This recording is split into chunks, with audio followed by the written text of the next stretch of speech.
ceiling tapes, preformed corners, and wall and floor collars. First, the surface must be prepared. Remove all dirt and debris. It may be necessary to apply a primer.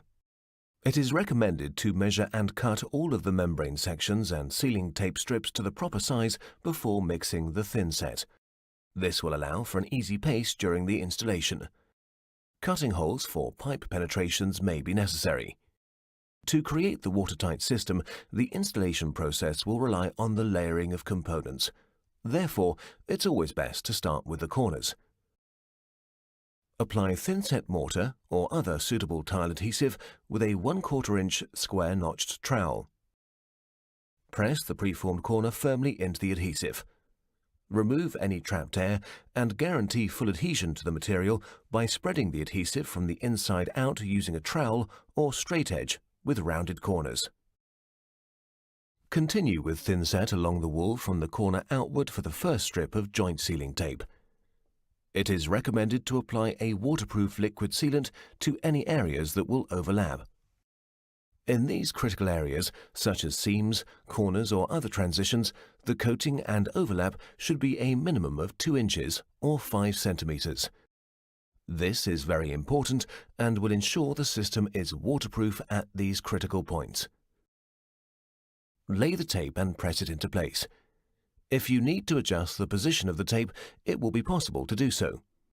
Squeeze out the excessive adhesive and sealant with the trowel. Be certain to remove all air pockets. If the glue is spread smoothly, then you will have airtight adhesion with the tape. Lay the sealing tape from the corner, smoothing it out and pressing it into the thin set.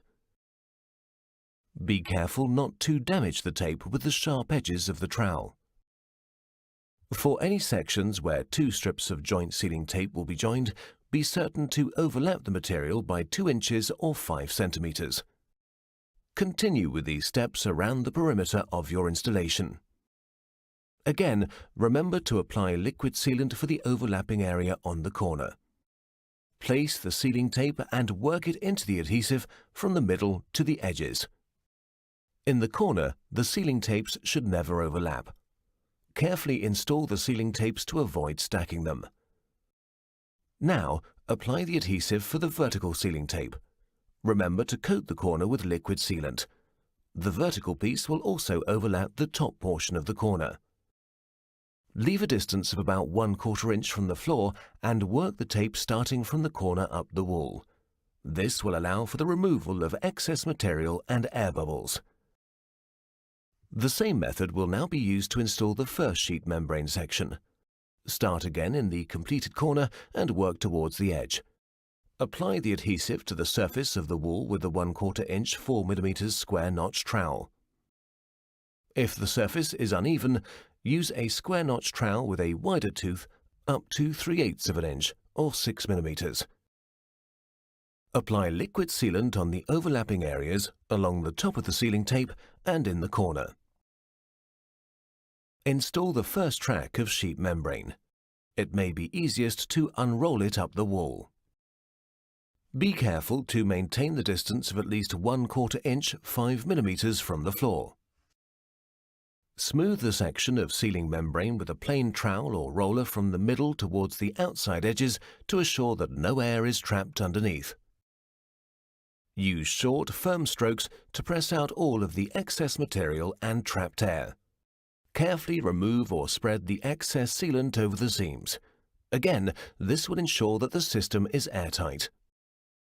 The next track can be installed with a butt seam and sealing tape or with an overlap. If overlapping, remember to do so by at least 2 inches or 5 centimeters. Mark the sheet so it's guaranteed that this minimum is achieved. Apply the adhesive for the next sheet membrane section. Remember to coat the areas where the overlap will occur with liquid sealant. Roll the next track upwards, smoothing it as it is pressed into the adhesive. Be certain to leave at least 1/4 inch of space from the floor. If a bulge or crease appears during the unrolling, it's okay. Simply peel the section carefully away from the wall and reapply it so that it's flat. The section should always be well pressed. The use of a roller is recommended. Squeeze out any superfluous adhesive or sealant at the seams. Spread it uniformly down the seam. The remaining tracks can now be installed in this same manner. The large sections of sheet membrane should allow for the install to flow easily and more quickly. Even though the adhesive underneath the sheet membrane system requires an extended period of time to dry, tiling can begin immediately. There is no waiting for the product to dry. Simply apply thinset and begin mounting the tiles. It is recommended that seam tape be used for commercial or high-traffic environments. Abut the ceiling membranes. Install the sealing tape over the seam. It should be wide enough to provide approximately 2 inches of overlap on both sides of the seam.